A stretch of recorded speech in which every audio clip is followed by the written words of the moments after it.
आज मौसम कितना सुंदर हो रखा है। सुंदर मौसम को देख के ना मेरा तो और मन करता है कि मैं फ़िज़िक्स टीच करवाऊँ। तो आज मैं आपके पास बहुत ही प्यारा सा टॉपिक लेके आई हूँ। छोटा सा टॉपिक है, बड़े बच्चों के लिए बहुत नॉर्मल सी बात है, लेकिन जिस बच्चे ने मेरे से पूछा है उसके लिए और स्पेशली छोटे बच्चों के लिए टॉपिक है, what is the difference between evaporation and boiling. ठीक है, बच्चे कंफ्यूज हो जाते हैं, स्पेशली छोटे बच्चे, कि इवेपोरेशन और बॉइलिंग में क्या डिफरेंस है। देखने में तो सेम पढ़ने में सेम से प्रोसेस लगते हैं, लेकिन still they are different.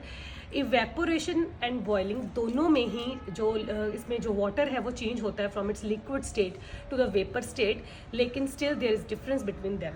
Evaporation एक सरफेस प्रोसेस है।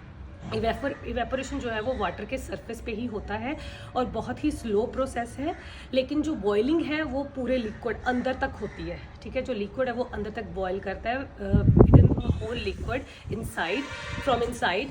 ठीक है, लेकिन इवेपोरेशन जो है उसके लिए कोई फिक्स्ड टेम्परेचर नहीं है। इवेपोरेशन किसी भी टेम्परेचर पे हो सकती है, even below the boiling temperature, लेकिन जो बॉइलिंग है वो एक फिक्स टेम्परेचर पे होती है जिसको boiling point of that liquid बोला जाता है। जैसे कि फॉर एग्जांपल जो वाटर है उसका बॉइलिंग पॉइंट है 100 डिग्री सेल्सियस, तो 100 डिग्री सेल्सियस पे जो वाटर है वो बॉयल करना शुरू कर देता है। और ये बॉइलिंग पॉइंट जो है वो डिफरेंट लिक्विड्स के लिए वो डिफरेंट ही होता है। सो बॉइलिंग जो है वो एक फास्ट प्रोसेस है, इवेपोरेशन जो है वो एक स्लो प्रोसेस है। इवेपोरेशन जो है सिर्फ सरफेस लेवल पे होता है, लेकिन जो बॉइलिंग है वो within the whole liquid होती है। और इसमें एग्जांपल दे सकते हैं, इवेपोरेशन में हम एग्जांपल दे सकते हैं, जैसे हम ड्राइंग ऑफ क्लोथ सुखाते हैं धूप में, तो हीट रेज पड़ती हैं तो धीरे धीरे जो पानी है वो इवेपोरेट हो जाता है ना। तो बॉइलिंग में तो किसी चीज़ को जब हम हीट करते हैं तो इवेपोरेशन में स्पेशल हीटिंग की ज़रूरत नहीं होती, लेकिन बॉइलिंग में हमें उस लिक्विड को हीट करना पड़ता है। तो आई होप आपको ये छोटा सा टॉपिक अच्छे से समझ आ गया, what is the difference between evaporation and boiling.